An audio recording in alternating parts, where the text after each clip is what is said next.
Hello, welcome to this lesson on probability, with the first lesson on this topic being on calculating probability. Can mathematicians predict the future?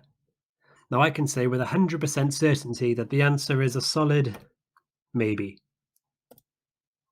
So fortunately, we can't technically predict the future, but the best we can do is calculate the probability that something happens. So what is probability? Probability, or we can use the word chance instead if you'd like, is how likely something is to happen. So we can represent probability on a scale. On one end of the scale, something on the left-hand side of the scale, if something has a 0% chance of happening, and on the other end of the scale, something has a 100% chance of happening. So what words can we apply to these types of chances? Well, if we start at 100% chance of happening, that means that it is guaranteed to happen. So if something is 100% chance of happening, that means it is certain. We know it is going to happen. As we move down the graph, as we get less, as the chance or the probability decreases, things become likely. So they're likely to happen, but there's a chance they may not. As we go further down, something has, if a probability is of 0.5, so that's halfway, we say it has an equal chance of happening. If we go further down again, something with an even lower probability than 0.5, we say that it's going to be unlikely. And if something has a probability of 0, we say that it is going to be impossible. That thing cannot happen. Okay? So let's have a think about some examples of these events. Well, the sun rising tomorrow morning. Now that's definitely going to happen. If that doesn't happen, we've got bigger things to worry about. I am likely to watch TV this evening. I haven't got much else to do. I'm more than likely going to watch TV. If I was to get a coin and flip it, the chance of coin landing on the head side up is 50-50 because there's only two sides of a coin. It can either land on heads or tails, so it's one of the two options. I think it's fair to say that it's pretty unlikely that if you went outside your house now and you looked on the floor, you would not find a £10 note there. You probably have found some money on the floor before now, but you don't find it very often, so finding a £10 note on the floor would be quite unlikely. And the sun not setting tonight. Now that's definitely not going to happen. The sun will definitely set tonight. And if it doesn't set, well, again, we've got bigger things to worry about than calculating probability. So why do we need probability? Well, we use it for all sorts like weather, healthcare, business, politics, and sport. And probability influences all sorts of events within these topics, okay? So weather, farmers need to know the weather to plant their crops. Businessmen need to have a good idea of what is a highly probable investment to make themselves lots of money. And even for sport, you need to know, well, partially for gambling, if you're going to bet on a sports team to win, but also, is it worth taking a certain shot? Is it too risky? What is the chance you're going to make that shot? As well as in healthcare and politics. Obviously, we can't test medicine on every single person in the world. We can only test it on some people and say this medicine is most likely to help others. And with politics like to know what's the probability that they're going to win an election or they're going to pass a new law or something. So politics, probability is everywhere. So for a quick warm-up task, I've given you some events here, things that could or could not happen. I want you to put them on the number line, on this, not this number line, probability line. So pause the video and have a go at placing these items on this probability scale. Best of luck. Okay, here are the answers. Well, here's my answers anyway. So starting on the left, pigs won't fly. Pigs can't fly, they won't fly. I think it's pretty impossible pigs will fly. Moving on to the unlikely category. Well, we normally teach this topic around January, February time, so I doubt it'll be hot tomorrow. And unfortunately, in the UK, it rarely actually snows on Christmas for us. So, yeah, it's very unlikely it's going to snow on Christmas. A 50-50 chance. If you were to roll a dice, well, there's 3 even numbers and there's 3 odd numbers. So actually, it's a 50-50 chance if you get an even number. Likely. Hope if you all do your work and you revise, you're going to pass your test. It's very likely you're all going to pass your test. And unfortunately, we live in Wales, and it's very rainy in Wales. So I think it's very likely that it's going to rain most days. It's a bit pessimistic, but we do live in Wales. and a certainty is that the sky will be blue. The sky is blue because of oxygen in our atmosphere, and if that oxygen disappears, again, we've got bigger things to worry about than the probability of the sky being blue. So to calculate probability, we use this formula, and we use this notation P of an outcome, and all that basically means is probability of this outcome happening. And that is equal to the number of possible ways that outcome can happen divided by the total number of possible outcomes. And when you work this out, you will get a number between 0 and 1. Normally, you'll get it as a fraction. You can convert it to these numbers. But a probability of 0 means that it is impossible. Your event cannot happen. And a probability of 1 means it is guaranteed to happen. So to show you a quick example, let's have a think about a dice. If I roll a fair dice, what is the probability of me getting a 6? So P6 is just chance of getting a 6. Okay, that's all the P means. It just means the probability of or the chance of getting. So if we were to use our formula, so P of 6, what are the different numbers of ways we can get a 6 on a dice? Well, let's have a think about how many numbers there are on a dice. 1, 2, 3, 4, 5, and 6. How many of those are 6? Well, there's only one, and that's the number 6 on the dice, obviously. So therefore, the number of ways this outcome can happen is once. We're going to divide that by the total number of possible outcomes. Well, the total possible number of outcomes are all of these numbers here, of which there are 6 of them. So therefore, the probability of getting a 6 on a dice is 1 over 6.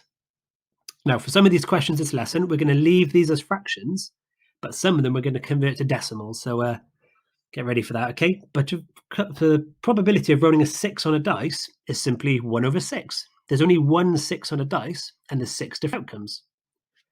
So let's have a look at a few more examples. A random counter is picked from a bag. What is the probability of it being a blue counter? So we're trying to find the probability of a blue counter. I'm just going to write blue. So let's use our formula. How many ways can this outcome happen? Well, if we look at the bag, how many blue counters are there? Well, there's only one blue counter. So that's going to be the top number will be 1. We divide that by the total number of possible outcomes. Well, all that means is how many counters are in the bag? Well, let's just count them quickly. 1, 2, 3, 4, 5. There's 5 counters in the bag.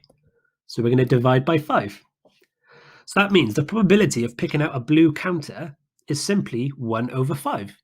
And that's it, job done. You can leave that as a fraction. Let's have a look at another one. Another question, another random counter is picked from the bag. What is P of a yellow counter? Now you might have noticed we're using the word random for these questions. And all that means is there's no way we can influence which counter we pick. It's totally random. Whatever counter we pick out has not been influenced by anything other than how many counters there are in that bag. Okay, so let's jump right in and figure this out. So probability of a yellow counter. So again, how many ways can we get a yellow counter? So how many yellow counters are in this bag? Well, we've got 1, 2, 3, 4, 5, and 6. We've got 6 counters in the bag. So the top number will be 6. How many counters are in the bag in total? We've got 1, 2, 3, 4, 5, 6, 7, and 8. So 6 over 8. Now, technically, 6 over 8 is correct, but we don't like fractions that we haven't fully simplified. So if I want to simplify 6 over 8, I'm going to divide both the numbers, both the denominator and the numerator by 2. And that will give me 3 over 4. And I'm much happier with that number. Okay, so final answer is 3 over 4, or 3/4 chance of pulling out a yellow counter from the bag. Let's have a look at one more example. So I've got 5 cards numbered from 1 to 5, and they're put face down, and then I mix them up. We need to find the probability of the first one is finding the probability of picking out a 3, and the second one is the probability of picking out an even number. And now we're going to convert these into fractions and decimals. So first of all, probability of picking up a 3. Well, how many 3s are there in the set of cards between 1 and 5? Well, there's only 1. And how many cards are there in total? Well, there's 5. 1, 2, 3, 4, 5.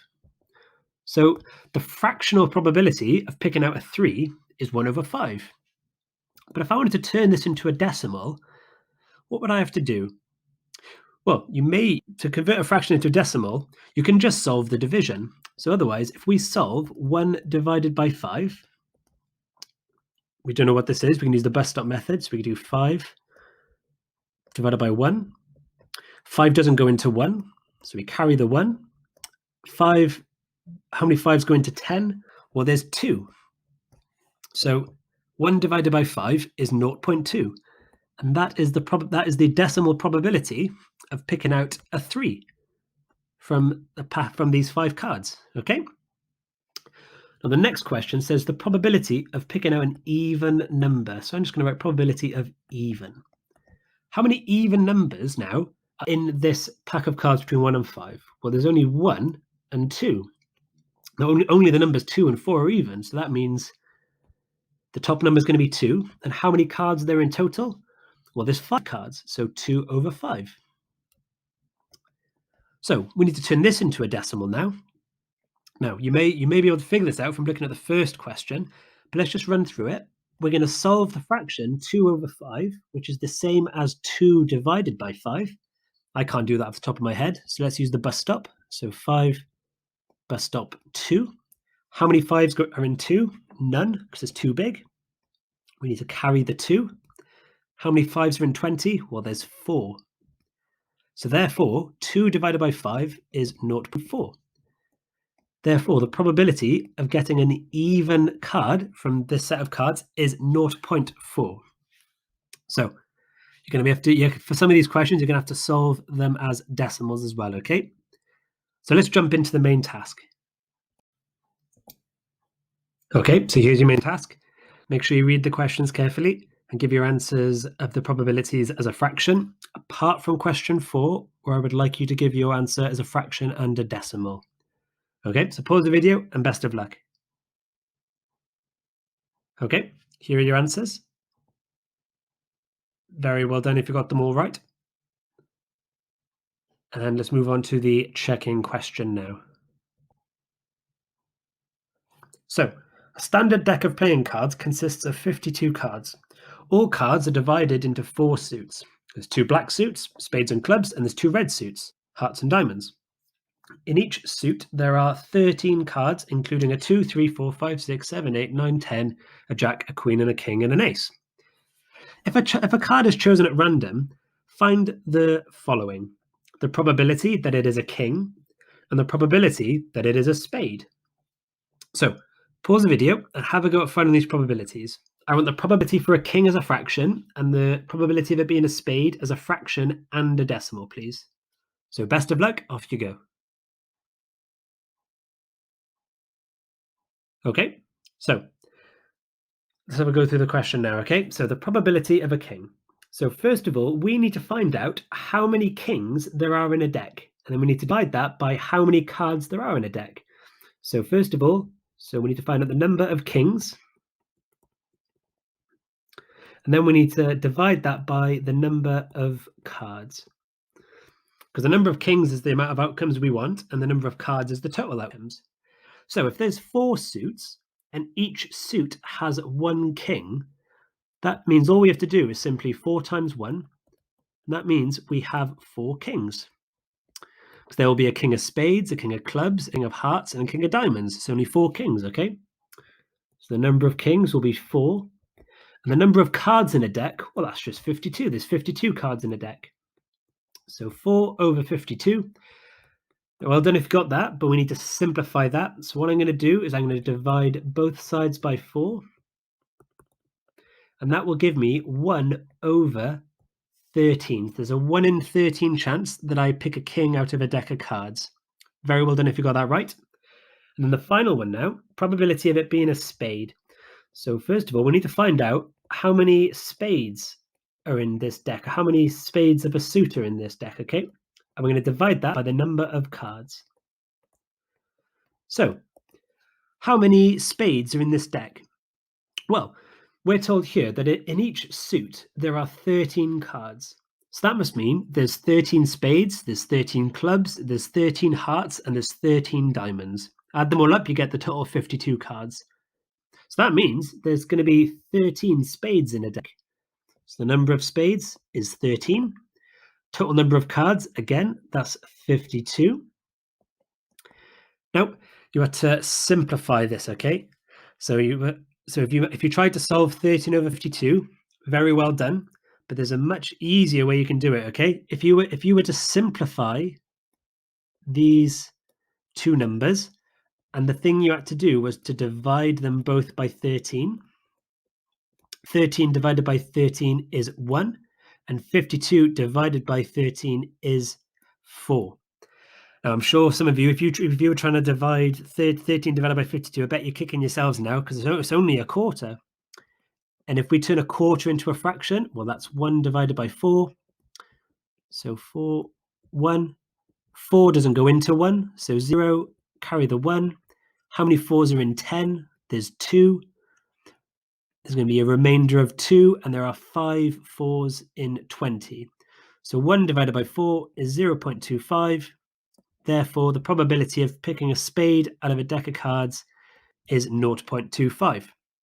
You could have also figured out that there's only 4 total suits in the deck. You could have, if you did another way, the total number of suits in a deck is 4, and only one of them is spades. You could have jumped 1 over 4 straight away if you thought of that. Otherwise, well done for getting 13 over 52, simplifying, and then converting to 0.25. So very well done if you got that, guys, and we'll see you next lesson. Bye now.